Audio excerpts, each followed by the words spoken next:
Ndobahaye mwiriwe canke mwaramutse mwebwe mwese muriko muradukurikirana bivanye naho muherereye kaze murano makuru y'ikirundi mugira mushikirizwe na jewe Arlette Mwigisha akabagizwe n'ingingo nkuru zikurikira. Ba mustanteri hamwe n'ababura amatari bagize igihugu cose basabwa kuza barerekana ibikorwa baranguye buri mwaka kugira baterere mu mbono y'igihugu yihaye yo mu mwaka wa 2040 no mu mwaka wa 2060 ko nubwo hariho imvura yononye ibintu bitari bike muri Mugoboka mu gisagara ca Bujumbura, abanyagihugu baho barashima ko ibikorwa byo gukora imanga biriko biragenda neza. Ndabaye ikaze mukanya nido ryano makuru. Ndasubiye kuba ikaze kandi kuri mwebwe mwese muriko muradukurikirana ko nari mpejeje kubibamenyesha. Babura amatari hamwe n'abamustanteri bagize intara zose z'igihugu bahamagarirwa kuza barerekana ibikorwa baranguye buri mwaka kugira nabo bashobora guterera muri ya mbono igihugu cihaye yo mu mwaka wa 2040 no mu mwaka wa 2060. N'inkuru ya mugenzi wacu Benoit Sindayigwanya. Indongozi mu gihugu hagati zitegerezwa kuringaniza neza ibikorwa zikerekana uko bizoja biragenda uko umwaka utashe kugira dushike kwihangiro ry'igihugu cifashe 2040 n'igihugu giteye imbere 2060. Vyavuzwe n'umushikiranganje mu vyajejwe harimo intwaro yo hagati n'umutekano Martin Niteretse. Abastandard ndabasaba n'ababura amatari mufashe Dejephonique na twavuganye ko aza kuraba etaderiye yama infrastructure mutaye dufise ukungena ungana mu gihugu. Amashuri dufise nangahe, amavuriro nangahe, ameze gute, amazi dufise addiction do angana gute, umuyaga nkuba watanzwe hangana gute, haburiki. Hanyuma muce mutwereka muti dukeneye ko muri PCDC n'ivyari byo mwashize mu ngo muri muti dukeneye ko umwaka umwe tuzatwakoze ibi mu wundi mwaka twakoze kugira tuzoje kwirimbura tuvuga tuti twavuye aha tugeza. Nayo ngo kugira iyo mbono ishikweko hategerezwa kubahirizwa amategeko. Kibazo gikomeye kibazo cyo kurikiza amategeko. Batanze akarorero circulation bisanzwe ibihugu byose kugira utembere ukaja mu gihugu kugira ubone ko bubaha bakubahiza amategeko uraba ukungene wakiriwe n'ukungene abantu baho batembere. Ugiye ngaho ukabona umuti mwipakiye abantu 5 4 kandi assurance ntayafise yabo ni moto sangana na plaque igira usanga ingorane gusa muri bisi bakicara nako bakagira iki cyane mboko nanze ko byahetse sinzi ko bikibandanye ko twari twavuganye twahana amahani n'abakomiseri b'intara n'abakomiseri jono duciye kwa inspector general nimba batabikoze bararushe reka tubaviza tubaruhu.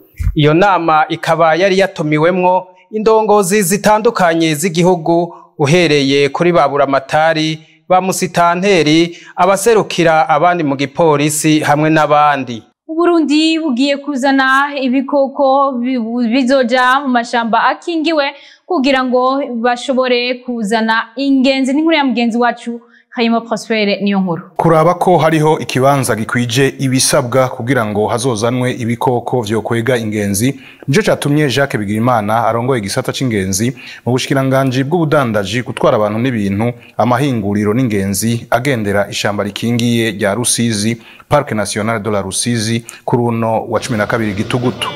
Mu bikoko vyozanwa muri ico kibanza harimwo impamvu zahungishirijwe mu gihugu ca Kenya nkuko bivugwa n'uyo muyobozi mukuru w'igisata c'ingenzi. Muri wa mugambi w'igihugu w'iterambere igisata c'abamukerarugendo cahawe kibanza c'imbere. Rero iyo bavuze bati igisata c'abamukerarugendo cahawe kibanza c'imbere no kuvuga yuko bashaka yuko leta y'Uburundi ishaka yuko ico gisata cinjiriza igihugu ku rugero ushimishije. Kubera ivyo ahantu hose hashobora gutegurwa neza ku buryo iyo ntumbero ya leta ishoboka hategerezwa gukurikiranwa kandi hakatunganywa gushasha. Leta imaze kuvuga yuko ico gisata igishize mu minwe kandi gifise ikibanza ca mbere ni ukuvuga yuko ibiduhaye twebwe tujeje ico gisata gukora ibishoka vyose kugira ngo turabe icokorwa ibikenewe kugira ngo ivyo leta yifuza bishoboke. Ni ukuvuga kuraba yuko aha hantu atabindi bikoko vyohaba, ibikoko bimwe bikwega ingenzi, none twasanze mu vy'ukuri vyohaba. Jacques Bigirimana umuyobozi mukuru w'igisata c'ingenzi mu bushikiranganje mu byo bujejwe harimwo ingenzi, akaba yagize ugo rugendo mw'ishamba rikingiye rya Rusizi ari kumwe n'abahinga bakorera muri ico gisata, hatibagiwe abamenyesha makuru. Tubandanirize amakuru yacu mu gisata c'amagara y'abantu. Kuri uno musi hatunganijwe igikorwa cyo kuvura amaso ku buntu, ngo akaba yari mu ntumbero yo guhimbaza umunsi mpuzamakungu wahariwe kubona neza. Ni muri mugenzi wacu Elvis Munyaneza. Abagendana ingwara z'amaso n'abandi bifuza kwipimisha bariko baritabira igikorwa cyo gupima ingwara z'amaso ku buntu. Dr Philbert Rimezo avura ingwara z'amaso akongera akaba n'umuyobozi mukuru ku ivuriro Lighthouse, aratubwira icatumye hatunganywa ico gikorwa. Uko umwaka utashe iyo tugeze mu munsi na twebwe turafasha abantu tukababwira yuko boza tukabakira ku buntu, tubara tubigira kubera tumaze kubona ko hari abantu bakunda kwanga kuja kwivuza bacanke batinya ko uburyo bubagora. Tukavuga tuti ivyo bavyiza twakiriye abo bantu abari bo bose, ababishoboye n'abatabishoboye, tukabakira kugira tubapimire amaso aba batafise ibimenyetso mbere n'ababifise. Muganga Philbert Rimezo amenyesha ko hakigwa bose, haba abana n'abakuze. Uno munsi kwera ari muri rusangi twakira abantu bose, twakira abana, twakira abakuze, twakira n'abasaza. Nta mugwe twafashe ntitwigeze tugaburamo bamwe ngo tubace mu migo. Igenekerezo rya 12 Gitugutu ku mwaka utashe harahimbazwa umunsi mpuzamakungu wo kubona neza. Tubandanya n'amakuru yacu, ngo nubwo imvura yononye bitari bike mu kumugoboka muri komine Ntangwa hano mu gisagara ca Bujumbura, abene gihugu baho barashima ingene ibikorwa biriko biragenda neza byo gukora ikibomoka cari kihari. Ni nkuru ya mugenzi wacu Elvis Munyaneza.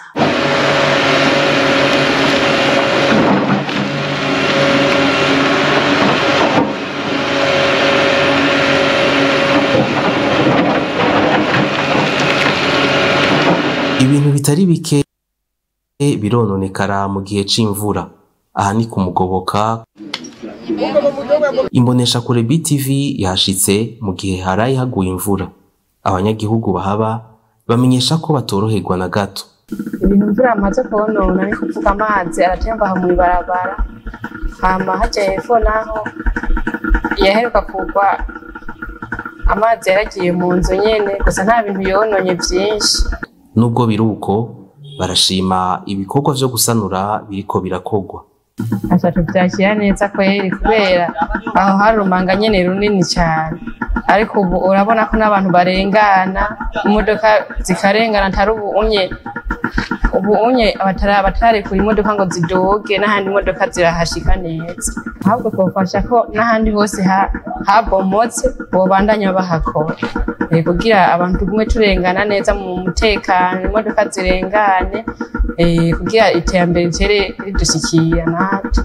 Misigaro Abubakar icegera c'uburongoye quartier Mugoboka aragira icasavye cokogwa. Mu by'ukuri twakengurukira leta y'u Burundi, twongera tukakengurukira n'aba bafundi bariko barakorera ibikorwa ngaha hantu, kuko mu by'ukuri mwari mwarabibonye yuko amazu menshi yari yaratemvye, ivyo none karavyo ntivyobura, kuko aho kuva imvura itasuye uravye utuyira twacibwamwo n'abantu bacamwo twarimburutse mwe bidasanzwe.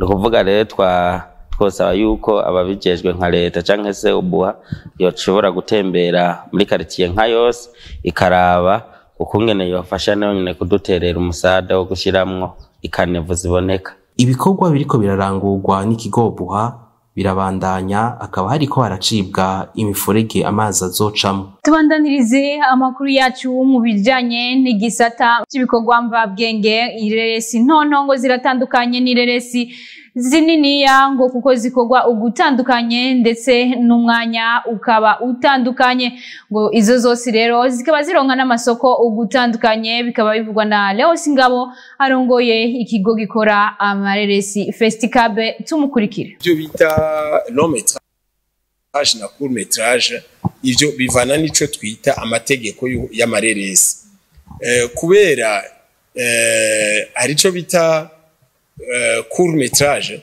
umva court ni ngufi ni reresi ngufi mu bisanzwe ni minota 5 gashikira nk'iminota 15 kera bacishamo bakavuga na moyen métrage yava kuri 15 gushika kuri 52 long métrage mu bisanzwe ni reresi itangura ku minota 90 n'ibirenga ariko barabihinyanye nta vya moyen métrage bakivuga bavuga court métrage na long métrage basaba yuko itangurira ku minota 90 n'ibirenga ibiri munsi yayo bakabyita court métrage. Mu bihe vya none ibintu by'ururimi ntibikiri inzitizi yo kugira ngo ireresi igurishwe canke bayidandaze. Nawe gikuru ni cyumviro ningene wayikoze n'ubuhinga wakoresheje kugira ngo iryohera abantu. Wana biri kwinshi iyo ndakubwiye ndi nk'ivyumviro canke icifuzo canke inyigisho ushaka gushikiriza hari amareresi y'ubutwenzi, hari amareresi yo kubabara, hari amareresi akoreshwa ubuhinga bwa none bimwe uvuga ndi technologie nouvelle ugasanga ni ibintu bakirisha amarobo canke ibintu umenga bivuye mu bindi bihugu mu canke mu bindi bicu bivana rero na abantu uzoyerekana kandi wewe ugitangura kuyandika urashaka kwibira ati nshaka kwishikiriza abandi ugasanga abo wiyumviriye barayikunze canke ntibayikunze.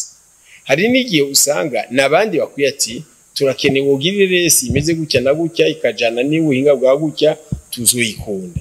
Rero biri kune biri gutano hama kenshi kugira ngo idandazwe neza biravana ico twita umu producteur uwo muntu yazanye amafaranga kugira ngo ikorwe kuko mu bisanzwe kenshi aba producteur nibo bamenya amasoko yaho badandaza ayo mareresi. Dusuzerere amakuru yacu yavugwa mu gisata c'inkino tukatuyakesha mugenzi wacu Jire Boris Ingabire. Mu mpera zino ndwi hazoba hariko harabandanya ihiganwa rikuru mu cicaro c'umupira w'amaguru mu Burundi Primus League abazo bageze ku ndwi igira 9 y'iryo higanwa. Zimwe mu nkino zikomakomeye zo ku ndwi igira 9 umugwi wa Flambeau du Centre uri mu kibanza ca gatatu uzohura n'umugwi wa Bomomuru eruka gutwara ico gikombe mu mwaka uheze. Nayo Rukinzo izoba iriko irakina n'umugwi wa Messager ngo usanzwe uri mu kibanza ca kabiri gushika ku ndwi y'9 uno musi tuvugana umugwi wa Vitaro FC akaba ariwo uza mu kibanza ca mbere n'amanota agera kuri 21 mu nkino indwi umaze kuba ukina. Byumvikana neza ko umaze kuba utsinda inkino ndwi kuri ndwi. Nayo Magara Young Boys iracari mu kibanza ca nyuma n'amanota ubusa mu nkino 8 imaze kuba ikina ikaba itaratsinda n'urukino na rumwe. Nayo hanze y'igihugu usanzwe arongoye umugwi wa Paris Saint-Germain na Al Khelaifi arahumuriza abakunzi b'uyo mugwi nyuma y'umusaruro uyo mugwi uri kuratanga. Kubwiwe akamenyesha yuko haje kuba haba impinduka zigiye zitandukanye kubw'izo mvo rero abakunzi b'uwo mugwi akabasaba ko borindira kugira ngo bazeze kuba babona umusaruro mwiza. Nayo mukinyi Marco Verratti yamuka mu gihugu c'Ubutaliyani nyuma y'imyaka igera kuri 11 yamaze mu mugwi wa Paris Saint-Germain amaze kuba yerekeza mu gihugu ca Qatar gukinira umugwi wa Al Arab Sports Club. Mu kiganiro yahaye ikinyamakuru L'Equipe yaje kuvuga ibi bikurikira: nashatse gukina mu yandi mahiganwa atandukanye, sinifuza gukinira uyundi mugwi ku mugabane wa Buraya kubera ko nari guhavura nsanga nsubiye guhora n'umugwi wa Paris Saint-Germain. Nifuje yuko umugwi wa Paris Saint-Germain woba umugwi wanje wa nyuma nkiniye ku mugabane wa Buraya. Nayo mu gihugu ca Espagne inkuru nziza ku bakunzi b'umugwi wa Real Madrid aho umukinyi wabo Arda Güler aherutse kugurwa n'uyo mugwi mu isoko ry'igura n'igurisha ryo muci amaze kubagaruka mu mimenyerezo nyuma y'imvune zibiri yaje kubagira kuva gishika muri uyo mugwi. Kavugwa yuko azoba yamaze kubagaruka mu kibuga nyuma y'akaruhuko barimo. Tukiri mu wa Real Madrid nuko witwa Eduardo Camavinga iyo bamaze kongereza amasezerano n'uyo mugwi gushika mu mwaka wa 2029 nayo Fede Valverde yamuka mu gihugu ca Uruguay akongereza amasezerano gushika mu mwaka 2028 ikiguzi cabo bakinyi kikazoca kija ku mafaranga angana n'umuriyaridi w'amafaranga y'amanyaburaya kuri umwe. Nino ngaho duciye dusozirira ano makuru yacu y'uno musi ariko mu nkundire ndabamenyeshe ingingo nkuru zari ziyagize. Ba mustanteri n'ababuramatari bagize intara zose z'igihugu ngo bategerezwa kuza barerekana ibikorwa baranguye buri mwaka kugira baterere mu mbono y'igihugu y'umwaka w'2040 na 2060 ngo nubwo hariho imvura yononye ibitari bike muri Mugoboka komine Ntahangwa mu gisagara ca Bujumbura abenegihugu baho barashima ko ibikorwa byo gukora imanga yaraho biriko biragenda neza. Nino ngaho rero ciye sozerera ano makuru yacu mugira ibihe vyiza.